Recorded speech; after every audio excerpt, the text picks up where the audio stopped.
I just fucking tricked Kylie a minute ago. Oh, yeah. Oh, yeah? Because she came in and was like, I got your ice cream, bitch.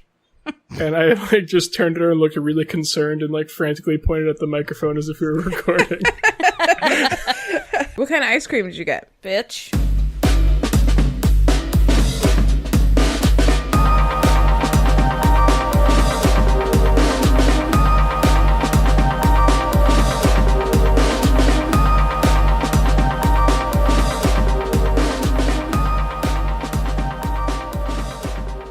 Hello and welcome to WayTooBroad, a place for friends to talk about things they're really, really ridiculously excited about.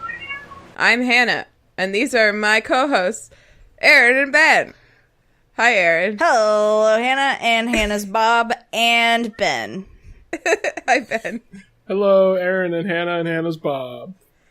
She's talking about my haircut. Hannah's got a huge... Whoa. Hannah's got a huge haircut. Yeah, I used to have short hair all the time.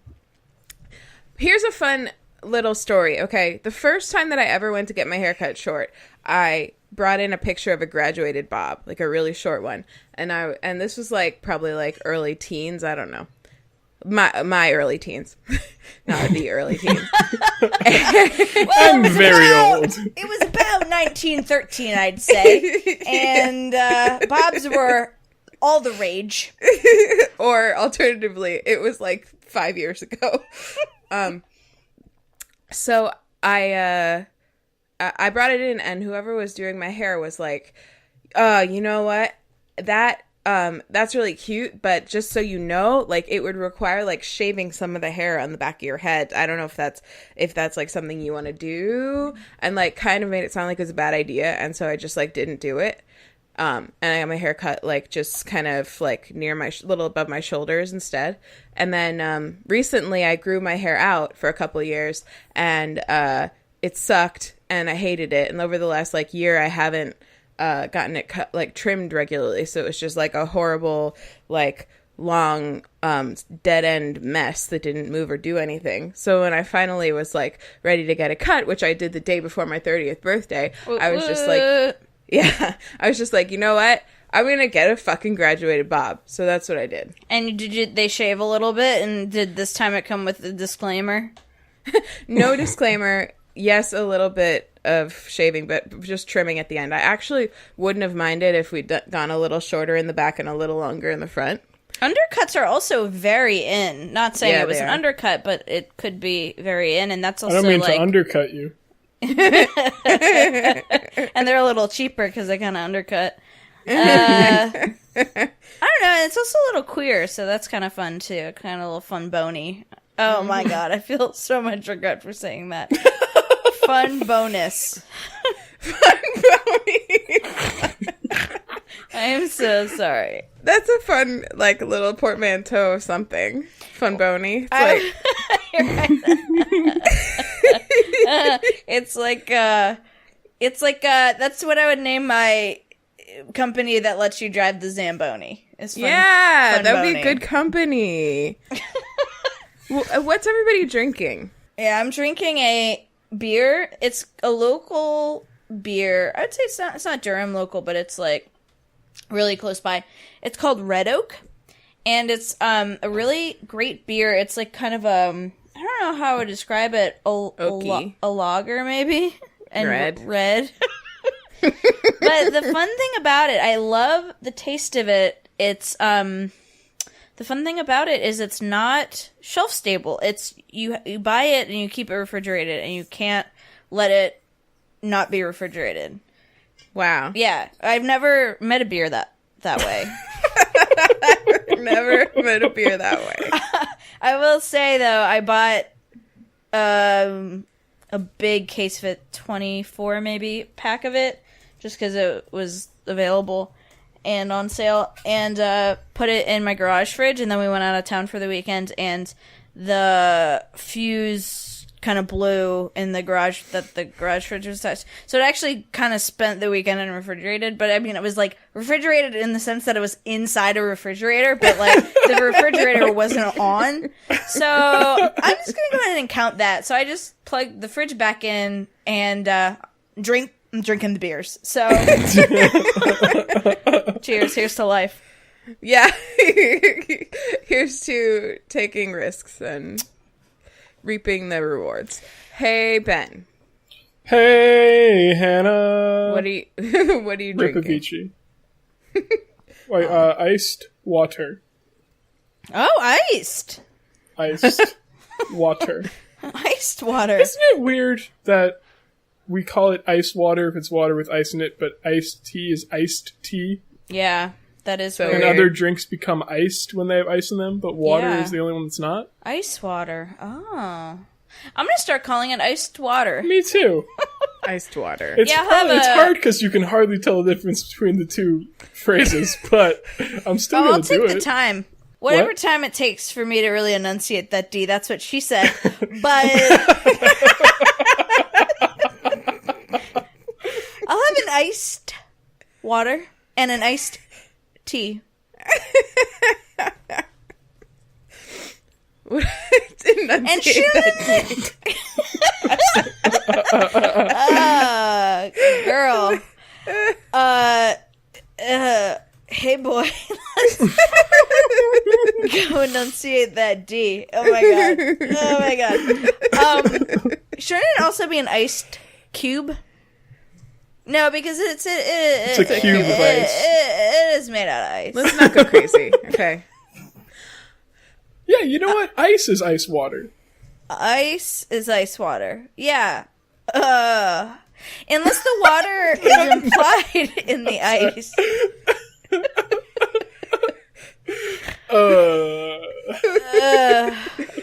I'm gonna think about that, Ben. Alright. Jury's out. To be continued. Okay. Whoa. ... Ellipses. Hello. This is exciting. It's a live reveal of what I'm drinking. Ooh, what are you drinking, Hannah? What is it? What is it? Wow, she does not look happy about it. No, she's got stank What face. is it? It's in a a martini, martini glass. glass. Oh, What? jinx. Okay. It's That's a pink, fun bony. It's a pink drink. It's apparently to counterpoint something you said, Erin. Oh, I know. It's to counterpoint what you said about how Ian's been a slouch on the whole drink game. I wasn't. I was making fun of your shot. I did say that, but I was in jest. But he didn't tell me what it is. I think it's got limeade in it. Is it a daiquiri? If so, you need to make sure to enunciate that D. Ginger, lime. Ooh. Ginger, lime, alcohol. Yum. It's good. What's the spirit? I heard him shaking a shaker earlier. Oh. I don't know what it is. He wouldn't tell me. Oh, can you taste? What does it taste like? It's What clear. I alcohol think it's does a it clear taste like? alcohol. I mean, Is the it only thing I vodka? can think we have is we don't really have vodka. Is it Shanasta or whatever? Maybe. Shandasta. Ian, is it cachaça? Is it tequila? What is it? It's gin? I What asked if- what that if it's like a- 4 times. What if it's virgin? He's like, I don't trust her tonight. No, it's gin. Oh. Great. Oh, and a small bit of cranberry juice. What? And there's just an unusually long silence for a podcast is all. We For an just audio medium. It's pink. fell into a silence, which is just not typical of a podcast. Ian was talking to me. He wanted me Like, to mention our- that it has cranberry Our juice. listeners are going to pull their phone out of their pocket and check it to make sure their internet didn't go out. And they're going to be like, oh no, it's playing. All right. I guess they want it like 4-star this. review. They wanted it like this. I guess this was intentional. Yeah. That's right, bitch. Intentional silence. Hey, I also have grapefruit bubbly. But listen, Listen. I gotta tell you that I had a really fun... Well, I had a really difficult time editing because of the microphone issues. And I apologize to everybody because when I listened back, I know there were some parts that were too loud and some parts that were too quiet. And I'm just really sorry. It was just like the worst possible weekend for me to have to like take a long, detailed time editing because it was also like my birthday weekend and I didn't have much time. But it was also a lot of work because Lucas kept not looking at the microphone, Ben kept moving the microphone to try to catch his face, and then he would talk directly into it, and sometimes they would talk at the same time, and it just was a lot of work. So I have to apologize to everybody. I did the best I could. I still had some fun editing it, though, because, Erin, when you left to go to the bathroom, I did not hear any of the stuff that you said to Henry when we were in the room. But then I heard, like, I saw, like, the little waveforms, and I was like, oh, Erin said something to someone, and so I amplified it, and I was like, oh, I'm keeping that. Yeah, it was sweet. Well, he brought his blanket. Yeah. It was nice. And then you talked about it afterwards, which was so cute. Well, so you are not forgiven, but thank you for editing that podcast. Yeah. Okay, you're welcome. Thank you. Sorry. What do you guys think of the word... Is this the What Are We Thinking segment? Like the What Are We Drinking segment? Yeah. This is the stuff I sent you earlier and you didn't answer me segment. Yeah, we are supposed to talk to you both during the podcast and also outside of it. That seems like a lot.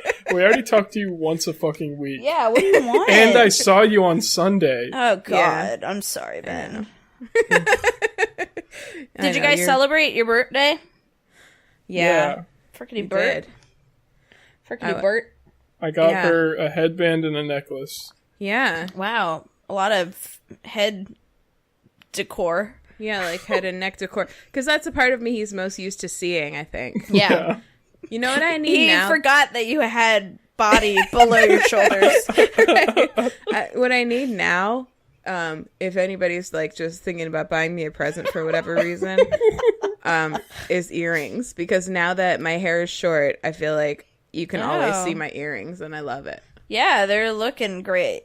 Looking great. Very flashy. So, what do you guys think of the word infermusable?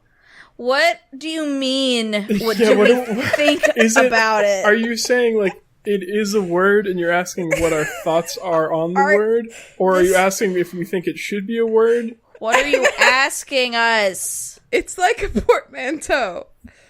It's not a real word. Although Ian said it might be a real word in some circles, but I don't know if I believe it. Does it mean some circles? Inframutable? Does it mean informusable? Inframutable. Okay, let me try to guess what I think it might mean. Okay. Does it mean information that you think? It's information that you can think about. It's inframutable. What do you think it is, Ben? There's a game like this. It's called, like, guess words or something. Inframutable. Mm-hmm. I-F-N.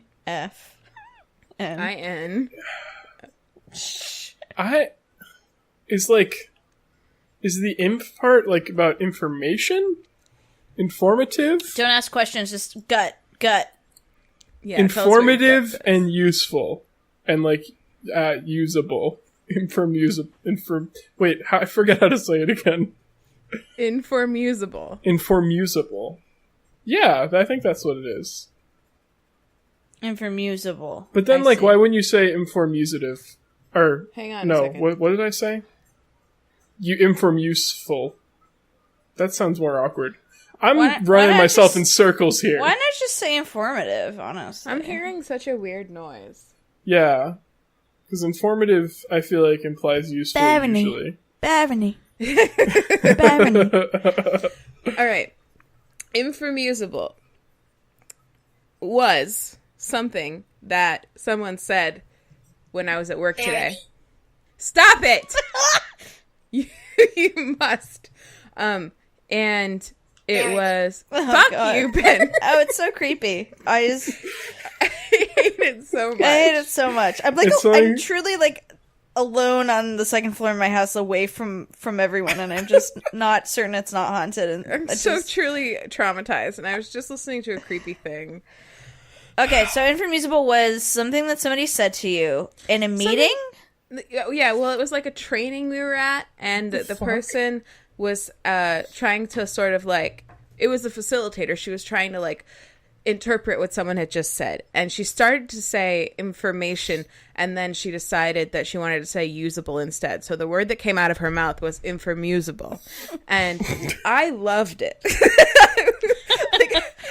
Inframusable, usable information. I like wrote it down in my notebook, and then I texted it to Ian on a break so I wouldn't forget it, and then I messaged you guys about it, because it's just, to me, it's like, okay, it is a little bit nebulous, but isn't that kind of cool? Because it could be about, like, information you muse about, or it could be, like, information that makes you amused, or it could be usable information. It could be, like, any of those things. It's an inframusive word. It's a very impermissible word. Speaking of that, Sarah was telling me she was on a work call, and she has a little collection of things that people say incorrectly. It's just really funny because they're thinking faster than they can talk, and the words kind of get jarbled. Yeah. But somebody was like, give a whole presentation and was like, I think they meant to say, they said, if anybody has any questions, and I think they meant to say, don't hesitate to email, but they said, if anybody has any questions, don't email us.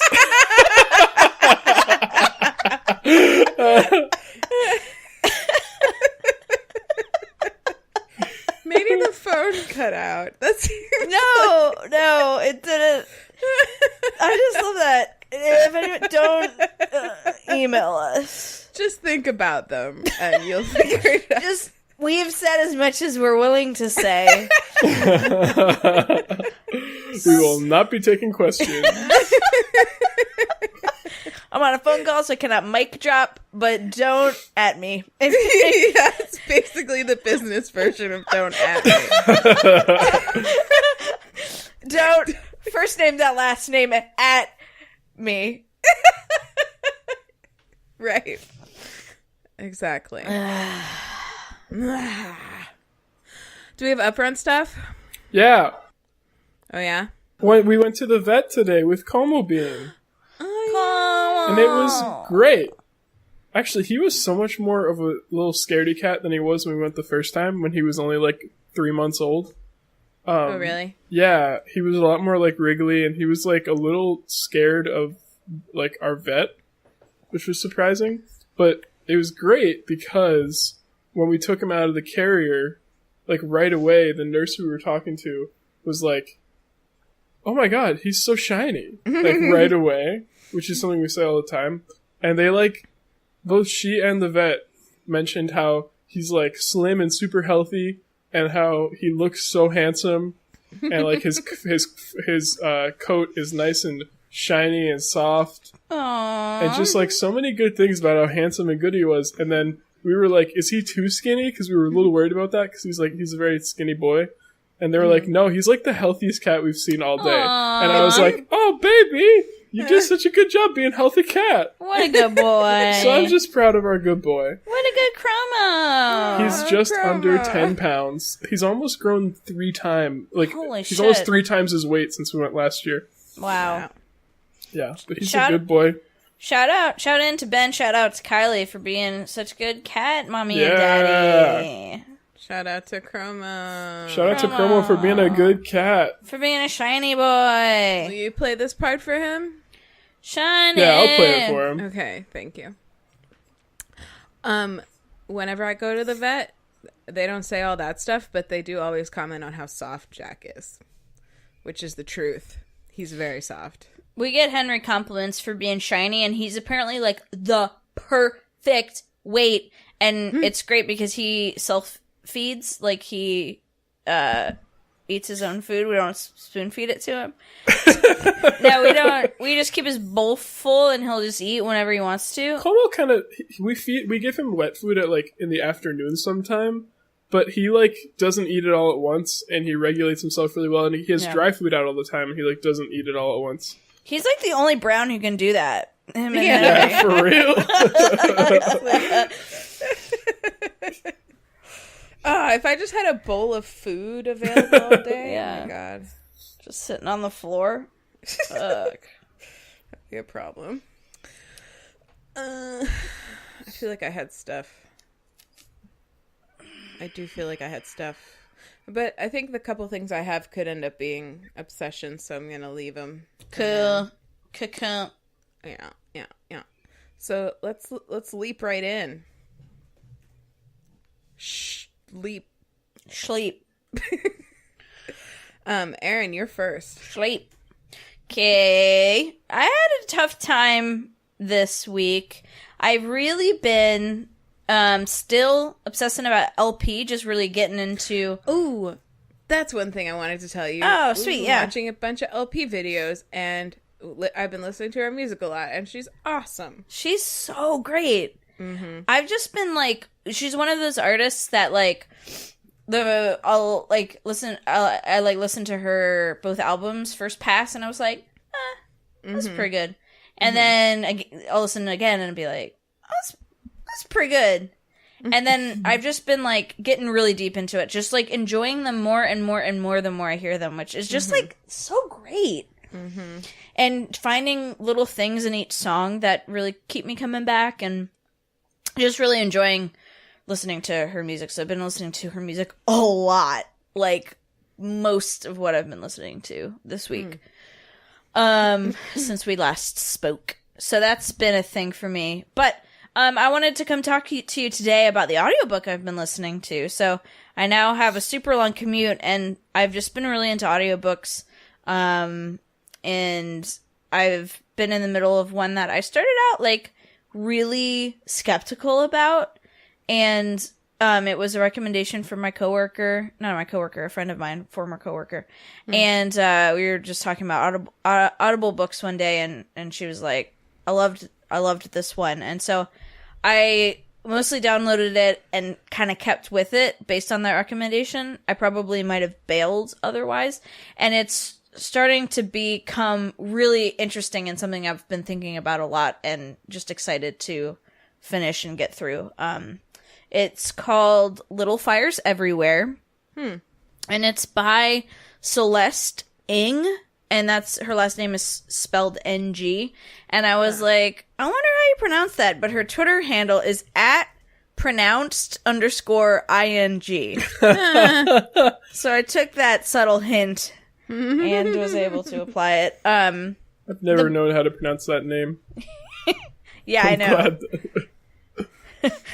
I recently learned that NGUYEN is win. Oh. Yeah. So that made me have no idea what just NG was. Yeah. So I'm glad that was her Twitter handle. Yeah. Have you heard of this book, Ben, or are you just basing that based on... No, I've known people with the last name. Oh, okay. Yeah, so the book takes place primarily in Ohio, and specifically in Shaker Heights, which is a real place, apparently, which is like a really intentional, like super regulated kind of suburbia neighborhood. And for that reason, it's like the beginning focuses on like upper middle class, white families who like 4 kids, and I was just like, ugh, boring. And kind of really rolls a lot in that direction, but then it starts getting a lot more interesting, and the book has a lot of themes of race and racism and poverty and classism and like all of these really interesting themes that are and a lot of like these little mysteries kind of unfold really slowly to the point where you're kind of have a few threads of mysteries at a time that are not like dramatic mysteries like somebody died and we don't know who killed them, but just like intriguing like things like what is her backstory. And they're really it's really cool. The narration style that this author utilizes is very like, I think I read a review that kind of described it as like omnipresent or something like that. It's like you get to learn. It's like some books you read and you learn things as the characters find them out, but her kind of style is that you get some of that, but then like when a character finds out a little piece of another character's backstory, you then in the next chapter get thrown into the entire aerial view of that point of that backstory. And so that's really interesting too, because you kind of have these little curiosities that are instantly quenched, but then they kind of lead to more little puzzles that you kind of get little clues to, and et cetera, et cetera. So really interesting. The author is the daughter of Chinese immigrants too, so I think this book is based on, and she spent part of her childhood, I think, growing up in Shaker Heights, which is the place in Ohio that this book is based in. So I think a lot of the book is pulled from experiences that she's had, which is interesting as well. Yeah, it's just a really interesting book. To say I'm obsessed with it would be not totally honest. It was more like I was like, oh, I don't have anything new that I'm obsessed with because I'm still obsessed with LP, but I'm like have been very interested in this book and also listening to it for like 2 hours every day. So, you know. That sounds legit. Yeah. Yeah, but it's really good. I'm looking forward to finishing it. It kind of sounds or reminds me of like a casual vacancy, the way you describe it. Did you ever? No, the book title sounds familiar, but I haven't ever read it. It was a novel that J.K. Rowling wrote after the Harry Potter books. Yep. Although, I didn't finish that book. I couldn't finish it. Maybe if I saw it through, I would have become more entranced with it. You should really finish the Harry Potter books, Hannah. They're really great. I just couldn't get through the first one.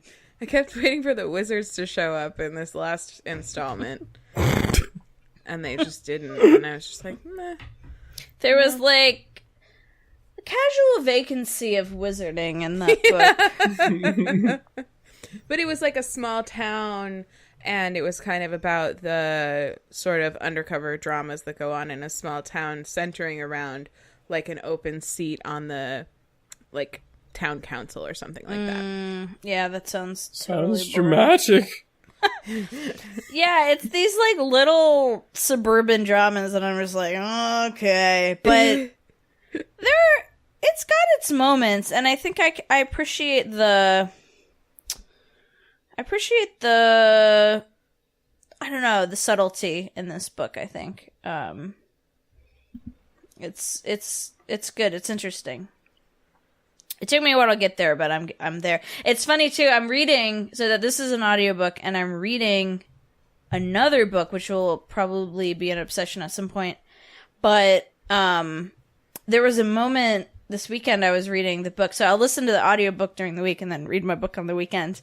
And there was a moment where there was a character with the same name introduced in my book, and I had a moment where I was like severely confused. I was like, Pearl has a daughter, but she's 15. And I'm like, oh, that's my other book. But I was like, just truly confused for a moment.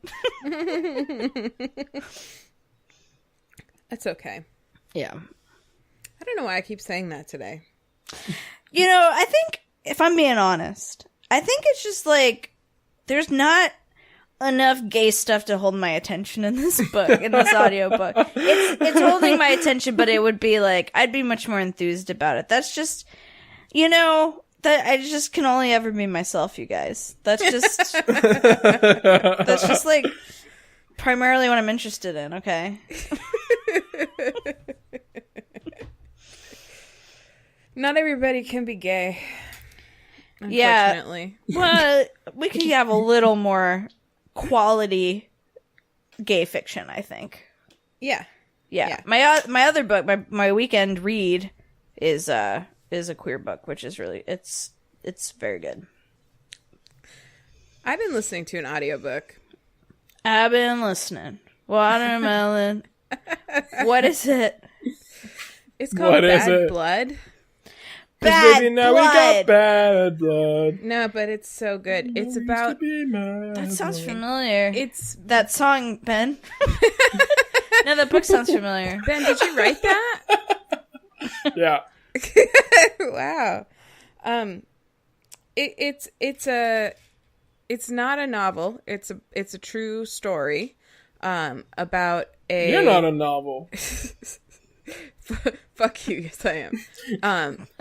It's You're about a miniseries. Yeah, it's about a Silicon Valley company that had a very, we'll say, unique founder and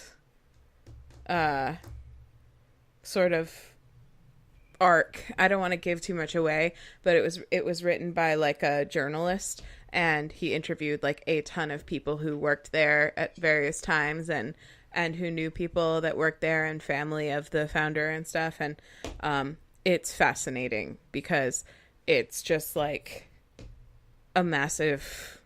It sounds like absolutely the worst place to work ever. But largely because it's just founded, like, it's just on a total foundation of like lies and deception, and I think probably self-deception as well. But it's just really, really, really interesting. I haven't finished it yet, but I might bring it to the table to talk about at some other point. It sounds like they had problems, but I think they can solve them.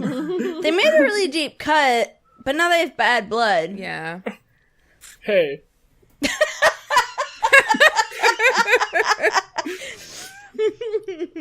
Imagine if people did that in conversation. I do. Added that at the end of stuff. We do. Hey. I don't really know what you said because I spent most of the time where you were talking trying to remember the lyrics to that song. So that sounds cool. That sounds chill. Yeah, you can listen to it, listen to it back this weekend or whatever. That song. I probably will. It's a good song. I wanted to mention one quick more thing. That I saw that this book, Little Fires Everywhere, is being turned into a mini-series. Shout out to Hannah. Coined the term. And I think it'll have Reese Witherspoon in it, which makes me also think of just a quick shout out to something that I watched, I think, before we started recording our podcast, which I was totally obsessed with, which is Big Little Lies, which is a mini-series. Adam Scott's in that. Totally great. He plays Reese Witherspoon's husband. Yeah. Is he good in it? He was like the least compelling part of that show for me. He really was not the most compelling part of that show. But yeah, he was in it. Great fucking show. Okay. Well, maybe I'll try that out then. Try that out. That is a fucking mystery show. But annoyingly, oh my god, Molly does this to me all the time. I'm like really good at figuring out mysteries. Mm-hmm. And for that... I should be a detective. I should. For that show, it was like... that show is a very much like whodunit sort of show. Whodunit. I think I mumbled that. I think I slurred my words before. And like 3 episodes to go. I'm like, Molly, I think this and this and this and this happened. And then that's exactly what happened. And I was like, see? And she's like, what? She like didn't remember me telling her that. And that's happened a number of times where I will like call an ending and tell her and she like won't remember. You should record it. You should. That's a good call. You should pick up your phone, tell her to state the date and the time, and then you say the thing. That's a great idea. I'm gonna do that. I'm gonna do that next time. Oh, and I did want to mention just real quick. This is something I meant to say an episode or 2 ago, which was based on our chitter chatter. Molly read Ella Enchanted at the beach like over a weekend, and I think really enjoyed it. So. Yay! Shout out to Molly. Shout out to Molly. based on our chitter chatter. I've been pondering a lot about podcasting. I've been pondering about our podcast. What about? Well, because we're like far enough along now that when I go back and listen to the beginning, like there are things I don't even remember like being obsessed with that I talk about and stuff. And, yeah. Like, I've been thinking about and like, or I can listen back and hear myself like referring to things happening in my life that I barely remember anymore because I, things just Life pass you moves by. on. Yeah, and it's just like it's interesting. I've been thinking about like the unintended consequences. That is a quantity of consequences. of like having a weekly show where we talk about our lives and things we're interested in and like the long-term consequences. Like we have like our own record to go back and listen to. Also, like we have like our kids someday could go back and listen, and we'd be kind of embarrassed about that. But maybe they could leave us a 5-star review. Maybe fucking somebody finally will. Kids, if you're listening, leave Mom a 5-star review. Maybe you'll finally be able to leave it someplace other than iTunes by then. Oh my god, maybe. Ian just texted me something. Hang on. It's cool that we now, with the website, also have like an itemized list of things we've been interested in for the past year. Long-term consequences is what Ian just texted me, like the holiday.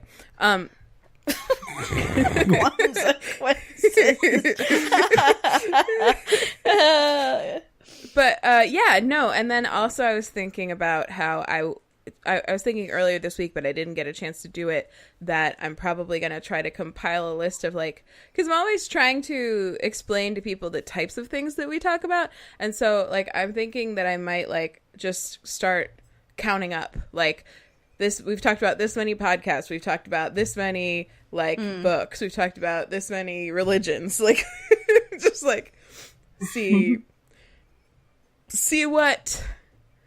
what shakes out of that, and maybe just like use that as like a tweet or other social media post to be like, here's what we do in summary. Here's what we do with our voices. Yeah. So that's a little interstitial for you. Yeah, I like it. It's real cool. And also, just a side effect is that we talk to each other every week, which is real rad. Kapow! Kapow. And more than that, even. I think we talk way more just in general. Yeah, that's true. If you're feeling like... This is my advice to everybody. Here's my homework for everyone. If you're feeling like you don't talk enough to somebody and you'd like to talk with them more, you should start a podcast with them, because then you will talk to them all the fucking time. Yeah, you will. And our podcast is just like about whatever. It's really just... It's not even work. It's not work. We just generate that fresh tent every week. We're slinging hot tent left and right. Yeah. Good session, Erin. Thanks. Audiobooks. One thing I might look into is that people are boycotting Amazon. Amazon. But outside of that, even just outside of that, I think there are ways, if you're like, I wish I could listen to more audiobooks, but like don't have the budget for Audible, or maybe are boycotting Amazon, whatever you're doing. You do you. I think you can rent audiobooks from your library, and there's an app that I don't know the name of, so sorry, that you can then listen to them on. And so that is...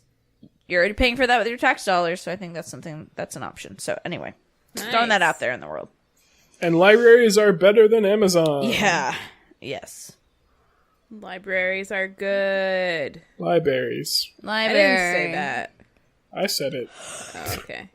Okay, well, Ben, it's your turn. Ben's turn now? Ben's turn. Mine's kind of weird. Cool. Great. And I'm going to summarize it as... like the nerdy side of baseball. Cool. Because So like I mentioned when my obsession was like baseball and watching baseball, starting to watch baseball again, I started watching pretty much the 2004 Red Sox season when they won the World Series for the first time in 86 years. And then and I also like started playing baseball that year and played it for 10 years. And for like pretty much from 2004, 2007, and maybe like around 2008, I was like really obsessed, not just with like watching baseball, but like with the stats, because like baseball was the first sport where like sabermetrics were used a lot, which is like it sometimes it can feel like made up statistics, but it's basically like finding ways to quantify things that people didn't really think were quantifiable for a long time, and also the process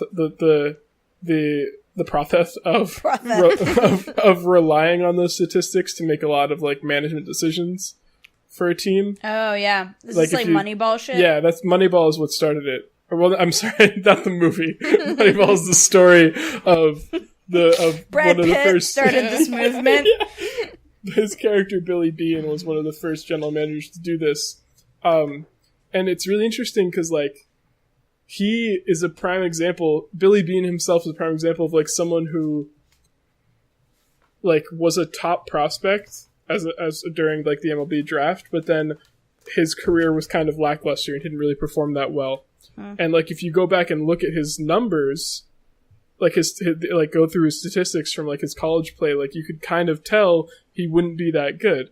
And then there are also players like Kevin Youkilis was a player for the Red Sox who doesn't look very athletic, and like he doesn't really look like a baseball player even. I don't know how to describe it, but like that's a thing people like would draft based on. Like scouts would talk about like players' overall like athleticism in this kind of unquantifiable way. And so Kevin Youkilis didn't get drafted into like the 20th round or some shit, and he's like in the Red Sox Hall of Fame now and possibly going to be a Hall of Famer, and was like a huge part of the 2007, 2013 Red Sox that won the World Series. Like he was a really great player, and on paper, if you look at his statistics, like if they cared more about that at the time he was getting drafted, he would have been like a first round pick because his like on base percentage was insane and continued to be through his major league career. And so what I've mainly been like, kind of how I've been channeling this obsession is there's this like independent. I can't fucking talk today. Oh my god! This independent sports news, sports media company called SBNation, and they have a YouTube channel where they like put out these cool videos.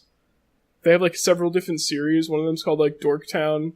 There's one called Chart Party, where they like just talk about kind of interesting, not like statistical anomalies, but like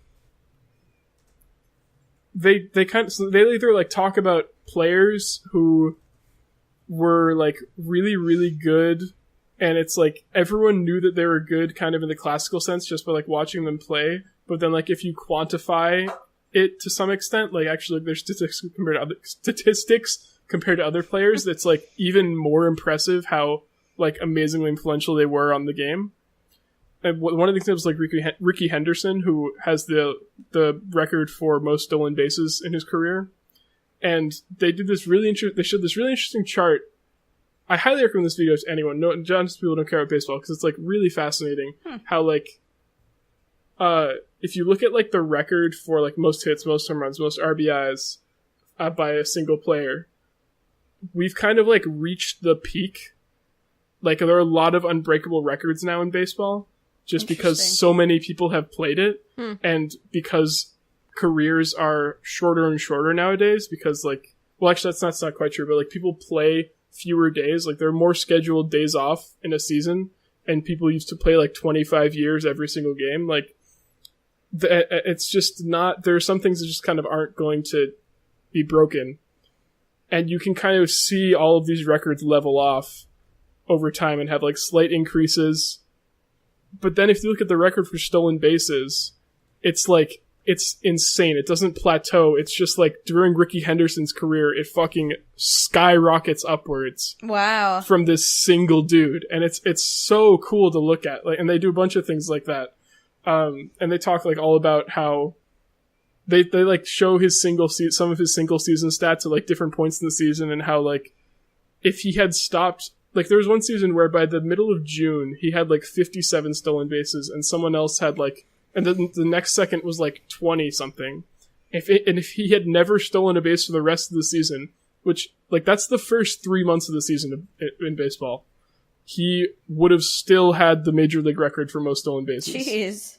Like that's how insane of an effect or like just how insane he was. What quality about him was he like?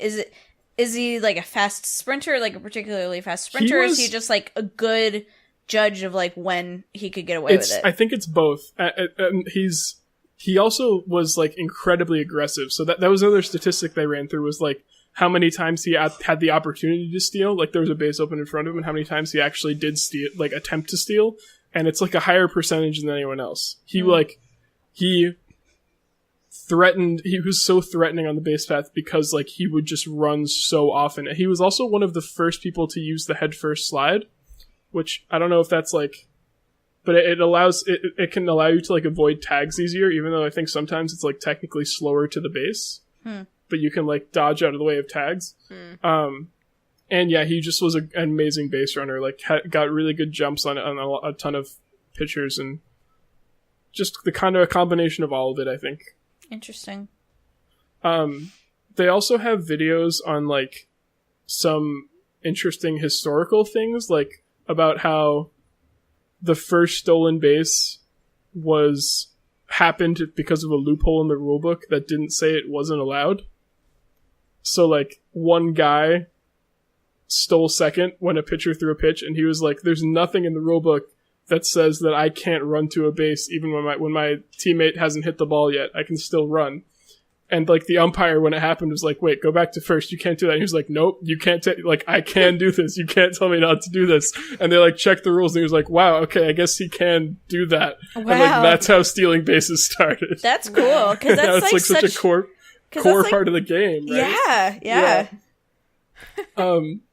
And yeah, they have like some interesting, so not just like statistical stuff and then also historical stuff. And then there's also like fun things like they went through Barry Bonds' 2004 season where he had like an on-base percentage of 609, which is unheard of and the highest by far in a season in baseball because he got walked so much and intentionally walked so much because he hit so many fuck damn home runs because he was on steroids. And he was like, what if throughout that season Barry Bonds didn't have a bat, but the pitchers didn't know he had a bat. Didn't know he didn't have a bat. So they just threw every at-bat the same, but he could only strike out or get walked. What would his on-base percentage end up being?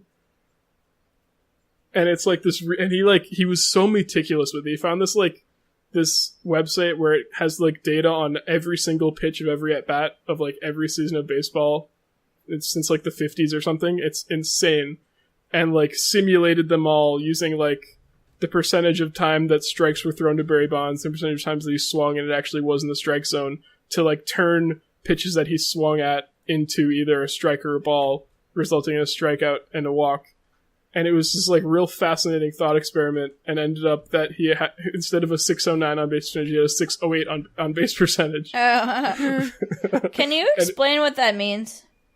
On base percentage? 608. Yeah. What is that? I don't know. It's the like percentage of time that, from a plate appearance he ended up on base, and 608 is it basically means like 60% of the time, 60.9% of the time. Wow. That he got up to bat. He ended up being on base. Wow. And either by a hit or a walk or a hit by pitch. What's an average on base percentage? Let me tell you, how about I tell you what the highest in the league is right now? Okay. I think it's like 450 is like really good. Wow.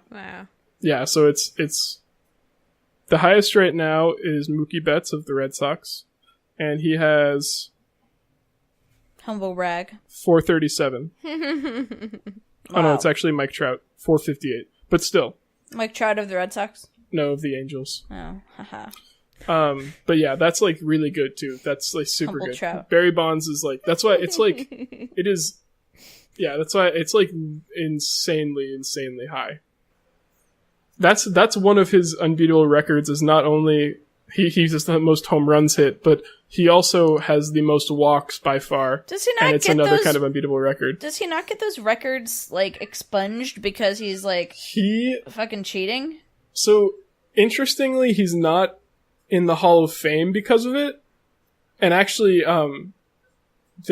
so when he beat Hank Aaron's record, which was 755, the ball that was his 756 home run got auctioned off for like some charity, and the dude who bought it branded an asterisk on it and then sent it to the Hall of Fame. Wow. And I don't think they actually displayed it like that, but yeah, I don't know. He doesn't. There's just like a big ol' asterisk on those records. But he kind of makes me sad as a story because, like, if he had stopped playing the season before he started taking steroids, which was like 98 or so, he probably would be in the Hall of Fame right now because he was like already really, really good before that. Yeah. And the only reason he did is because he was jealous of Mark McGwire hitting 70 home runs in the season, and Mark McGwire only did it because he was taking steroids. God damn it. Yeah, it was a bad time. I feel like that was notable because you're by far the podcast's least burper. Or biggest perjury. Probably.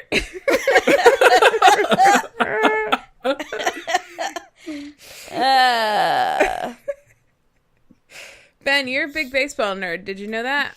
Yeah, and it's fun to be a baseball nerd. I haven't been a baseball nerd in a long time. I've been a fan of baseball pretty much forever, but since like 2008 for whatever reason. So I guess it's been like 10 years since I've really like paid attention to who's leading and what statistics and like just like interesting facts about players' statistics and like how they compare to other people. And you kind of get it from like watching baseball games more because they like constantly bring up interesting things. And like one of the things that keeps happening is like with how good Mookie Betts has been this season, they like keep comparing his records for like a whole bunch of different things, like most home runs in the first like 30 games of the season or something, comparing it to like Ted Williams. And he's usually like tied or ahead of Ted Williams. And so that's like a really good place to be if you're a hitter, is around where Ted Williams was. What's this website you've been watching? It's called SBNation. SBNation. Oh, they're Vox dudes. Oh, they are? Mm. I didn't know that. Yeah, sometimes they play like Wii Sports and stuff with the Polygon people. Oh. They don't actually have that many baseball videos. They do because they do on like all different kinds of sports. But the ones they have are really good and really interesting. I just wish baseball were more co-ed, but I guess you could just say that about any professional sport. Like that's. I don't get why there's like, well, I guess there is, but there's not like a professional women's baseball organization in the same way as there's like a WNBA to an NBA. Yeah. But you know, there's that thing. Rhea Butcher obviously is like a huge baseball fan and a big proponent of women's baseball. Yeah. And there's like a women's baseball. I don't know if they're calling like a World Cup or something like that happening in DC pretty soon. Oh, cool. That she's going to be at, and she was saying like, by the way, this isn't a new event. Like this has been going on for years. It's just like more people are paying attention to it now, and these are like the best players in the world. Do you listen to Rhea Butcher's podcast? Three Swings? No, actually, I've been meaning to though. I've heard it's good, and I've heard it's good. Because I like her and I like baseball a lot, and she's a huge baseball fan. Oh. Rhea Butcher, quick update, uses they, them pronouns now. But yeah, just, I just I forgot. Sorry. No, it's okay. I realized you probably didn't know or had forgotten. No, I did know. I just forgot. I didn't mean to be the pronoun police. I kind of do. I was literally about to be the pronoun police. Yeah, please definitely do be. Yeah. Yeah. Not to like be like, excuse me, Ben, but just like a heads up as we continue talking about the subject. Yeah, I mean, if anyone hasn't, you should all read the thread that she posted that they posted when they like announced to public that they were using they them pronouns. Mm-hmm. Because it's really good and a really good explanation of... Because they were like, by the way, this doesn't take away at all from my identification as a lesbian and as a wife. Mm-hmm. And, you know, if you're kind of in the same boat as I am, you like shouldn't feel that it takes away from any other part of your identity, you know? Mm-hmm. And they said a bunch of other good stuff. God, that's so hard. But it's like my thing to work on, so. Yeah, and I will. I agree. Yeah, well, you should listen to that podcast, though. It sounds like it's all about baseball. Yeah. Mm-hmm. Paul F. Tompkins has been on it, I know. Yeah, they're baseball buddies. Yeah. Paul F. Tompkins just raved about it on Twitter. Oh, really? About Three Swings? About the podcast, yeah. He's such a sweetheart. Yeah, he's a good guy. I just love that guy. He did you know, on his podcast, SBNation, which sadly is ending soon, for the month of June. I didn't know that. He didn't do... What'd you say, Ben? I didn't know it was ending. Yeah, episode 200 is going to be the last episode. Which means he's still got a few to go. I think he records it really far ahead. But for the whole month of June, in honor of, like, Pride, he only had, like, people on who were queer in some sort of way. Like, all of his guests, all of his improvisers, and he's usually got, like, 3 to 5 people per show. So, and it wasn't just, like, the same people. It was, like, a great mix of people every time. And actually, in general, he's put, like, a really admirable emphasis on diversity on his podcast, like, ever since... I don't know what exactly prompted it, but I heard him talk about it once, and it is something that he decided to be more intentional about at some point, and started, like, thinking more about, like, having different voices that were, you know, not so similar to his own, voices in, like, the figurative sense, you know, because it is a podcast, so, but, He did that for, Black History Month, too. He had only, black guests. That's cool. Mm-hmm. But he's also just been, like, kind of upping the diversity level on his show for a really long time in general, which I just think is... That's great. It's very good to be intentional about those things, you know? Oh, did you see the article I sent you, Ben? Yeah, I didn't get to read it, though. Oh, I see.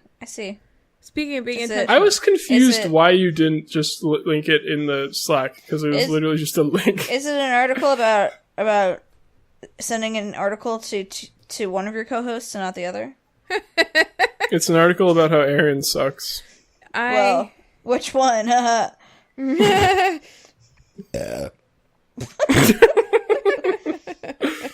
I just can't remember why I did it that way.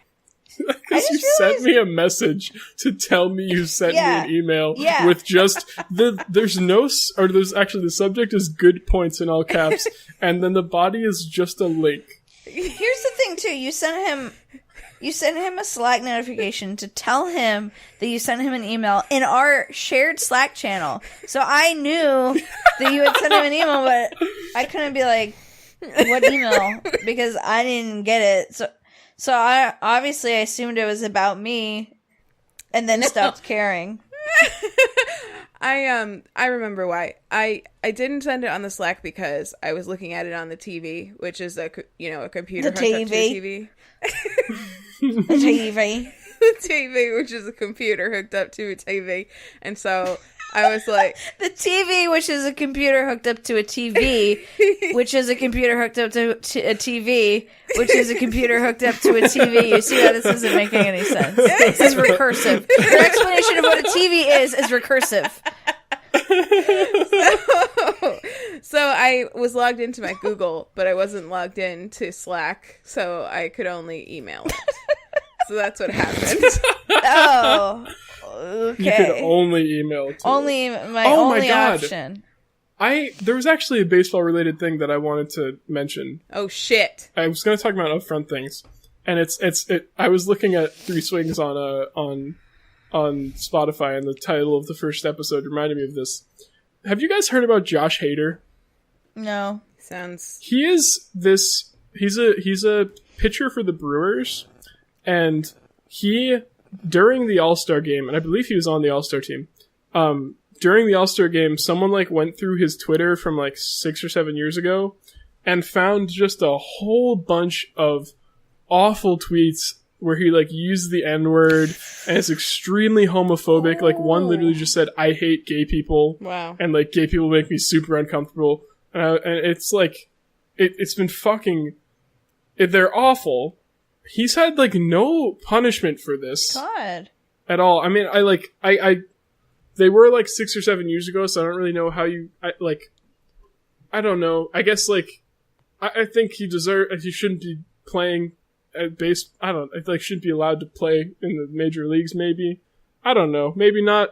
But either way, there should be something, right? Like, and he's like, he's given like tearful apologies since then, like saying, you know, I'm so sorry to like all of my teammates of color. I don't think like that anymore or whatever. And then, so like I said, there's no punishment for this. And his first time pitching after the All-Star break was on Sunday at home in Milwaukee. And like, guess how the fucking crowd reacts to him getting on the mound? How? They cheer. A standing ovation. Good God. And I was like, what is this for? Like, what the what? What? I can't wrap my head around it. By the way, the fucking everyone who's standing was white. Oh yeah.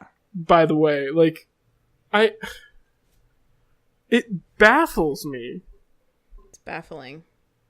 That's just like, are they gross. How is that not just supporting like white supremacy?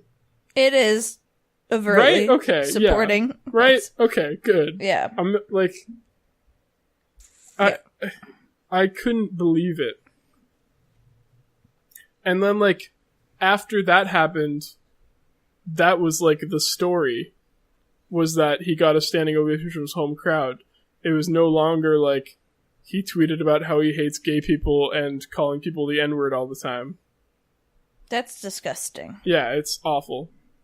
Honestly, the MLB has some problems with that and domestic assault. Yeah. Like, there's a really, really good pitcher on the Yankees named Aroldis Chapman, who he's thrown like the fastest pitch ever. And he was like gonna get traded to a team from the Reds, but then like either got arrested for domestic assault or something like that, and the trade didn't go through, and so the Yankees grabbed him instead. Ew. And he had to like serve some kind of suspension, because they have like some rules about it, but the rules are like you serve like a 30-game suspension or something. They're like pretty light, and it's just kind of fucked up. That's really fucked up. Yeah. Yeah. Actually, the Red Sox have a pitcher too who's been arrested for domestic assault and had like the same kind of punishment, and it bothers me every time he pitches. But he's been on the disabled list for a while now, So I haven't had to confront that. But it does bother me still that like, because he was gone for a while and he was like kind of an important part of the 2016 team, and then the announcer mentioned that like this is his first time pitching since his domestic assault suspension. I was like, why is that only a suspension? Yeah. Right. Like, did he beat his wife? That's just... Why is he still here? Right. So that's the less... So that's the dark side of baseball. The dark side, yeah. Now we Which Rhea Butcher probably explores in their podcast, Three Swings. Absolutely. And they're probably in a similar boat to me, as someone who loves the game, but does not love a lot of the people playing it a lot of times. Although I think that one of the things I also like about this current Red Sox team is that like a few of the star players like JD Martinez and Mookie Betts also just like seem like really good guys. So that makes me happy that they're like not shitheads. That is nice.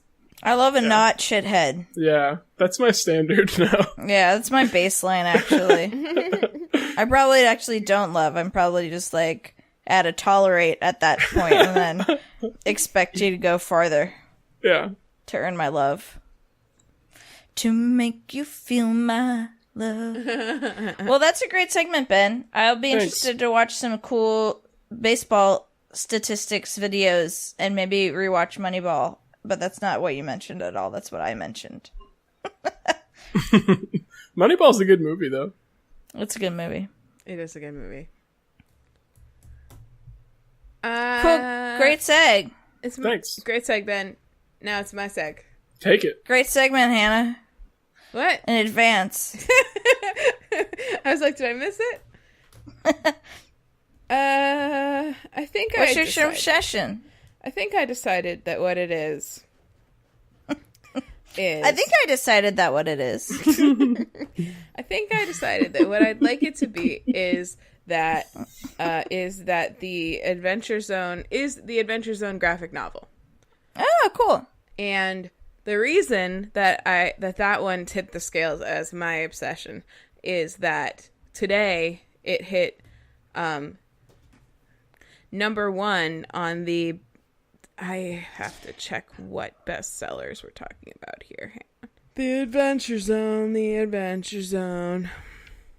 Glad that you What's checked going on that in advance. Isn't the New York Times the only one anyone ever talks about? Oh, holy shit. Chris Hardwick is returning to Talking Dead after AMC's investigation. What? Well, guess I'm not watching Walking Dead anymore. It's the New York Times bestseller, Kelly. Or Hannah. New York Times bestseller. Thank you. He does that a lot. That awkward moment when you call your sister by your girlfriend's name. The Adventure Zone graphic novel. Today, Wednesday, July 25th. Today is Wednesday. Wednesday, July 25th. The Adventure Zone graphic novel reached number 1 on the New York Times bestseller list. Faux books. And wow. They so deserve it because they're such good boys. And so I got this. I actually was not thinking I was going to run out and buy this. But then, well, so first of all, let's have a refresher because I don't know if I've ever talked about the Adventure Zone specifically. I don't think I have. If I look in the topic index, I think I have talked about the McElroys and their podcast, but I don't know if I've like done an obsession about the Adventure Zone. Just checking here. No, I haven't. Are you guys still there? Yeah, we're here. Okay. So we're just here while you do all the research for your obsession during the segment where we talk about it. We're here for it. I made a snap decision, okay? So, the Adventure Zone is a real play, but loose on the rules, 5th edition D&D podcast that the McElroys started as sort of they started it because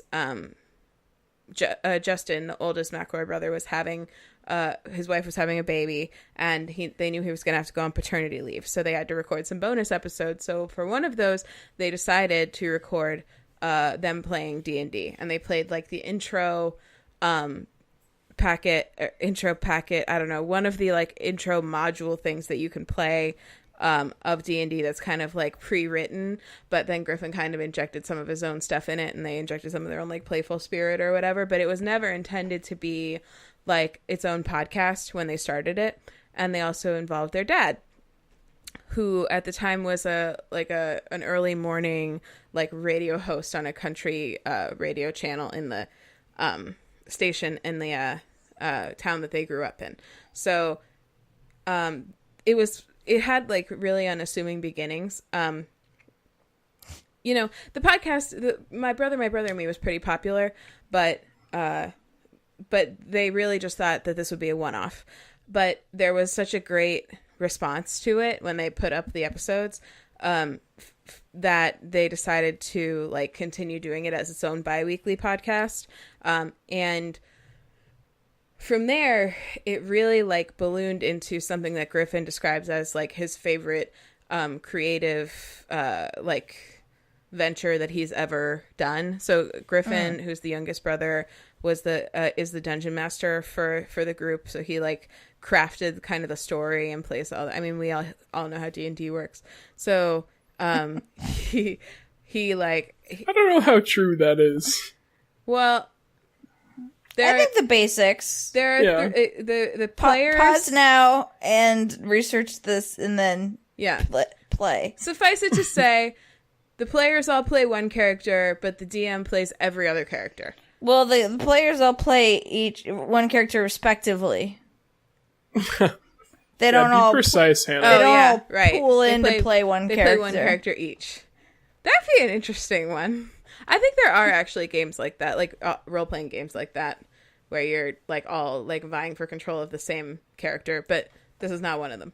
So so it started out as just like a really fun like romp of a show, but Griffin like over the 3 years that the first kind of like arc played out, he like really injected a lot of mystery into it and a lot of like twists and turns and heart. Like you fell in love with not only the main characters, but many of the side characters in a very, like, you felt very invested in what happened to them and stuff, and really fascinated by, like, the larger mystery of the world that they were playing in. And Griffin started writing music around, like, the third sort of story arc, like, mini arc that they did, and the music was really, really good, and it just kept on getting better and better. And so every episode that would come out would have all this great original music in it that just like perfectly fit the story that they were telling. And like it just was like a very rich tapestry that they weaved. And by the time that it was over, it was like one of the first podcasts ever to just like make me weep. Like it was just like very, very, very good and sweet and pure and wonderful. And it was like a big, for people who had been listening all the way through, it was like a really huge, big emotional moment. And actually, this is just a side note, that was last September. And the reason I know that is because that was also when like all of the McElroy brothers were also feeling very emotional about it. And so Justin tweeted out this long thread of advice basically about like, if you're thinking about doing a thing, but you don't like know if you'll be good or whatever, like just do it. Like just do it. You don't have to ever show it to anybody, but just do it. And like, that's the thing that finally made me actually post the first episode of WayTooBroad. So yeah. So like it had like a really huge impact on a lot of people's lives and was in like a way that I think is pretty uncommon for podcasts, especially like D&D podcasts. And one of their fans who they, you know, obviously it generated a ton of fan art too. And one of their fans was this person named Carrie Peach, who is like an actual illustrator / graphic novelist person. And so and their father, Clint, who, you know, is one of the people on the show, he has experience in comic books. And so they like teamed up and started turning the first like story that they did into a graphic novel. And It's looking like, based on the success of this one and based on the last page in the graphic novel, it's looking like they're going to do a series of all of them. And it's really great because I think there are a lot of people who probably would like this story, but don't necessarily get into podcasts. Like, they're just not for everybody. So I'm really excited about the idea of people not only getting into the podcast from this, but just being able to experience the story in a medium that they might prefer. The art's really good. Like, seeing things brought to life is really cool. And they also, like, the first arc obviously is what they started with, but it also, like, in the podcast is, like, the least cohesive with the rest of the story because it wasn't something that they were planning on doing forever. So they kind of were able to take that raw material and turn it into something that actually fits really well with the rest of the story. Excuse me. So there's some stuff that's kind of different, but it's nice because now I can see like where it's going and I can see why it works better. So it's not something that like bothers me about it. That being said, I did accidentally show it to like a 13-year-old girl this weekend, and it does have a lot of swears in it, and she just couldn't stop talking about how many swears there were in it after she read the whole thing. But anyway, I'm just happy that it exists, and I'm really happy that it's cool. successful, and I really just feel like they deserve it. You know, and their dad was actually able to quit his job and retire because they were, you know, making enough from the podcast and touring and sponsorships and all that stuff. That's so great. Yeah. Wow. Yeah. I didn't know that part. Mm-hmm. I just love that about like art or creative endeavors. That's so hard. It's so hard. Like that is so counterculture to like create art and be creative for the sake of it or for yourself. That's like, it's suffocating even. Like I struggle with that all the time with like music. It's suffocating to like not think about, you can't help but think about like, who's going to listen to this? Who wants to listen to this? Who is this? Will this person like this? Or like that like just doing it for the thing, for the sake of doing it, even if it's not perfect, even if it's terrible, right? Yeah. Like, that's what I love about this. It's terrible. It's like, it's terrible. It's like, doesn't make any sense that we would, like, I'm like, oh yeah, my cousins, we get on a Google Hangout and just talk about the thing that we like that week. But it's like, so good and means so much. But even though it's like I think we all felt maybe a little silly at the beginning, you know? But it's not, the point is in the doing it and the value. Like that's the whole thing about creativity. You don't know what the end is going to be. Right. And it's the journey and the honing and the right. And it's like an outlet. It's just like it's something like not only can I not think of like a better excuse for us to get together and talk once a week, which I love doing, but also like, you know, there are things that I've learned about peers of mine because of this podcast, or that they've learned about me, you know, or things that like I've gotten a chance to sort of, you know, as small as this my platform may be, like I've gotten a chance to get some things out of my head that, you know, otherwise probably would have just dissipated, you know, into the ether and not, you know, and like I used to like wax poetic about like TV shows and stuff to like my parents in our living room all like often enough that they told me I should like start a blog. But I'm never going to have the discipline to do that. So gentle. Like, don't talk to me about this. It was in an encouraging way, I think. I'm pretty sure. But like, maybe you should blog. Probably both.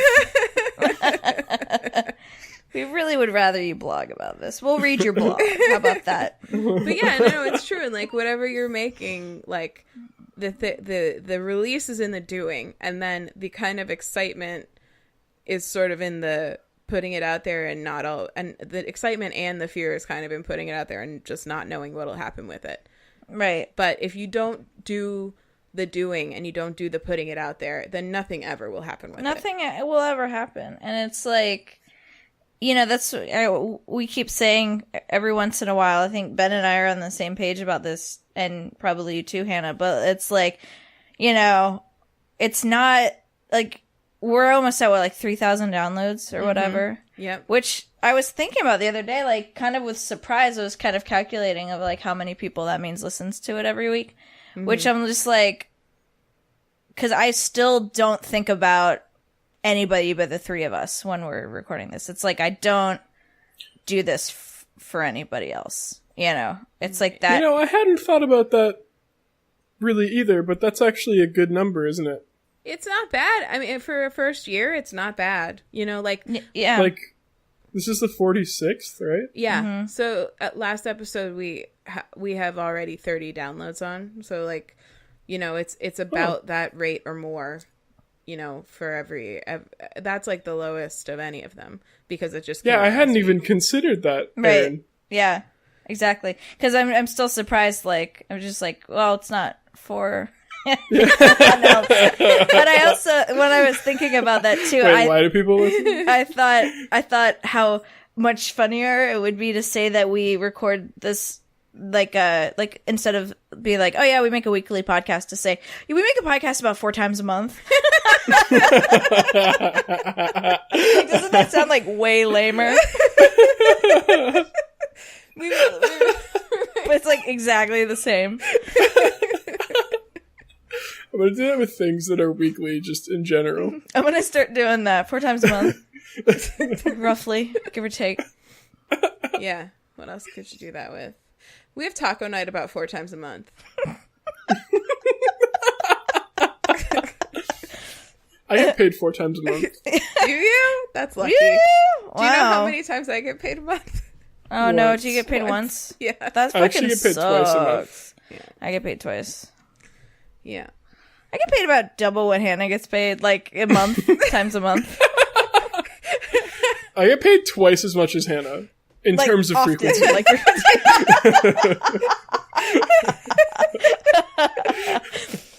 Yeah. that's great. Love that. So just my message to everyone here in my 30th year is just do the thing. And who knows, maybe someday some fan will make a graphic novel out of it. Or maybe you'll just, It's just gonna be us at our computers. Yeah. Yeah. And maybe that's fine too.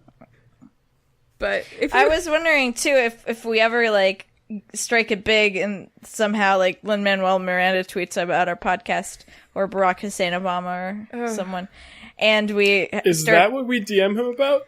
maybe, and we like start touring or whatever. But I'm like, what number of backlog will just be like simply overwhelming? Like if we like suddenly strike it big and we have like 500 episodes, like, is that embarrassing or just like delightful? I don't know. Like you're like, oh my god, there's this great podcast I just found out about. Let me see episode 1000. Oh fuck, never mind. That is intimidating. Yeah, exactly. some people get excited about that. Mm-hmm. And also some people don't ever listen to the backlog, and that's fine too. That's fine too. Because there's every podcast has a turning point, where they kind of learn how to do stuff. So we're close to it, I think. Just 500 more episodes to go. Yeah. Reminder to you guys and our listeners, now that I'm done with my obsession, in 46, in 4 weeks, 40, 47, 48, 49, 50. Yeah. Counting on her fingers. Will be episode 50. And for episode 50, we're planning a special episode where we're gonna each give 3 obsessions from other co-hosts. No. I thought about this. Okay, what? If we each give 3, then we'll choose 2 of one co-hosts and 1 of the other, which seems a little hurtful. Oh, so we should do 2. We should do 2. We should do 1 You're from right. each co-host? Yeah, we should do 1 from each co-host. Also, I think if we do 3, it's more likely that we'll have repeats, which is fine. I actually disregard that because I think having repeats is fine. Okay, disregard. Like, as in 2 of us have like the same, you understand what repeating is. But I don't know what you're talking about because I forgot already. Could you please explain that to us then? And it'll be easy because you can just look through the topic index and then re-listen to the episode if you need it. God, that'll be so helpful. It's gonna be so simple. It's so helpful. I love it. I love it. Hannah reached out to me the other day. She's like, did you add this thing to the website? Like, she noticed something on the website and asked me if I had added it, and I was like, yep. I'm the person who adds things to the website. Like, oh my god, no! How did that get there? Was that the loading thing? I just wasn't sure if I hadn't noticed it before, that's all. Yeah, nope, I added it.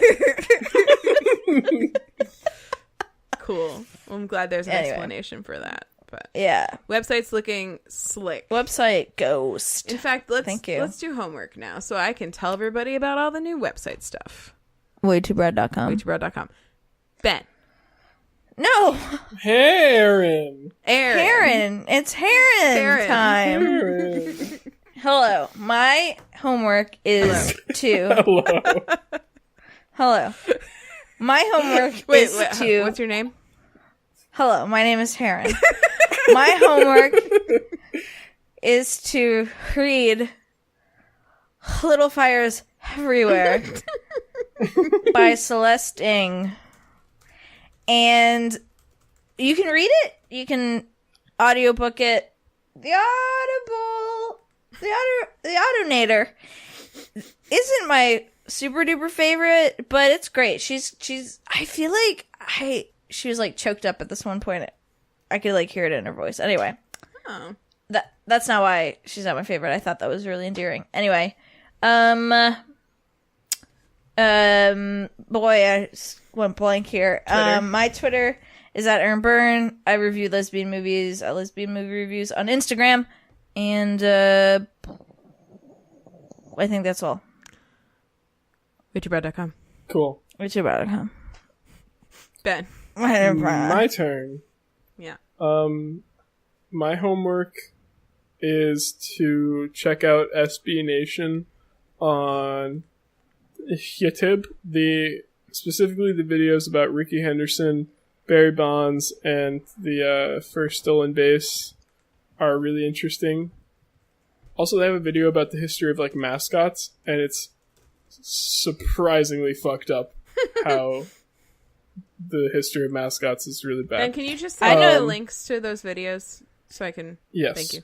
Can you email her the links? Yeah, I'll email you, then I'll tell you on Slack when I send you the email. I know somebody who's deathly afraid of mascots. Oh. Oh, interesting. Yeah, she's in first grade, but...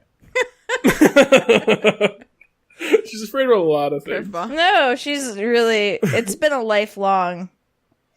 She's afraid of them. Long. Yeah. Yeah. For good reason. When you view a mascot through a young person's eyes, you're like, that fucking shit is terrifying. Yeah. They're like way bigger was. than You know what I you would can't say read their to facial that young features. person? Watch your language. You should be talking. Miss Yeah, fuck. teaching children swears. I'm no longer a young person, so I can do whatever I want. No, but you gave young person the swears. I know. You're just telling us about it. I know. To be fair... You gave them the swear. I gave the young person the swear. Is that a disease? To be fair, it was actually my grandpa that handed her the book, so... My grandpa gave her the swears. Wait. What? Oh, I know. Okay. So, Ben's Twitter is AnyDiscoGreg at gmail.com. No? At gmail.com. Also, I'm really sorry to Rhea Butcher for using the wrong pronouns. I'll be better at that. And that's it. Cool. My homework. I almost said obsession. I already did that part. I almost did that too. I was like... We are a sloppy mess tonight. Yeah. It's late. It's a regular Wednesday. We didn't say that. It's a late Wednesday. But regular. So my homework is to check out the Adventure Zone graphic novel. You don't have to buy it, but maybe just like swing by your local bookstore or library and just see if it might be interesting. And then, yeah, you don't have to buy it. You can just take it. Just go in the store and pick it up and leave. Who's gonna That's the adventure. And also listen to the Adventure Zone. I would recommend from episode 1, despite its like, just slightly disconnected beginning, it's still very fun.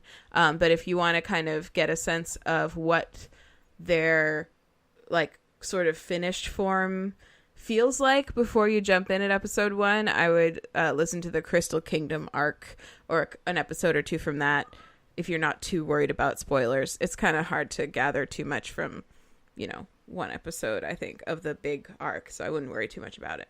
My Twitter is Anthropology, like study people with an H at the beginning of it. And also, I know we've mentioned WayTooBroad.com a few times, but even if you've been there before, go back and look again at it, because Erin added some stuff. I'm pretty sure it was Erin. I haven't checked with her on all of these, but there's now the About page is finished. The topic index is even easier to use. There's also now a social media tab where you can find our email on there, as well as social links meds. to our Instagram and our Twitter. That's waytoobroad.com/contact. So if you want to email us or follow us on Instagram or follow us on Twitter, you could head over there to our social medias tab, to our social medias tab, and just go straight to the source and go find us. And maybe by the time you listen to this, there'll be a spot where you can buy us a coffee if you like what we do. Oh yeah, we also did create a Ko-Fi coffee. It's Kofi. I don't know. Link, but we haven't put it anywhere yet. But we're gonna put it on the website. So if you want to be like, hey, great job, buy yourself a coffee, you can give us a tip, basically. But spoiler alert, we'll probably use it for little costs we have, such as podcast hosting and website domain, etc., etc., etc. Yeah. But you can feel like it's coffee. Right. It'll be coffee for our podcast wallets to run on. Coffee for our podcast. Erin's was better. Yeah. Fuel. What? I said yours was better. Yeah. It'll make our website poop. Our podcast poop. So I'm not because you know how coffee makes you poop. Is the website just the podcast poop? It could be. It kind of is, because as soon as Hannah publishes a podcast, it kind of poops out some data on the website. It's actually pretty immediate. It's actually like me releasing the episode is the coffee, and it makes the website poop out more information. This is a great conversation to end the show on. And on that note, leave us a review. 5 stars. Okay, listen, we got a question from a loyal listener saying they don't listen on iTunes and they don't know where they can review us or to help us out or whatever. And honestly, I don't have an answer to that. There are places you can submit reviews. There's this one place that that follows us that I know we're on called Podknife, which does accept reviews. But right now, we should link that on the frickin' website. Yeah, we can do that. So we'll get that up on the website so you can leave a review there. But right now, the way the podcast landscape is, I agree with you that iTunes sucks, but that's the only place that seems to matter for podcast reviews. So bummer. I create an account. I did I did send feedback to the new Google Podcasts app, because there's a place where you can do that, asking them to please allow people to send reviews, because that seems like a no-brainer. Why would you not be able to? There's a new app for podcasts? Yeah, there's a new Google Podcast app, and it's very good. It's very pretty. But there's just no way to do it. A lot of podcast apps just don't give you the option.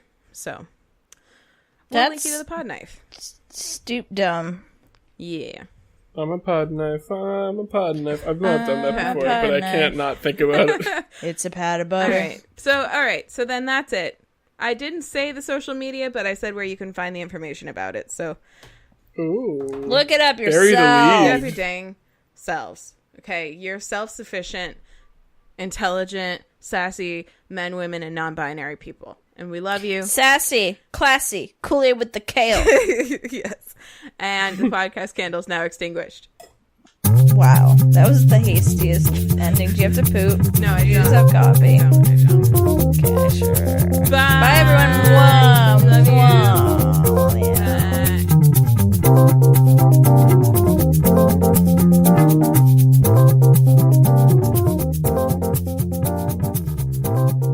Bye. hitting that stop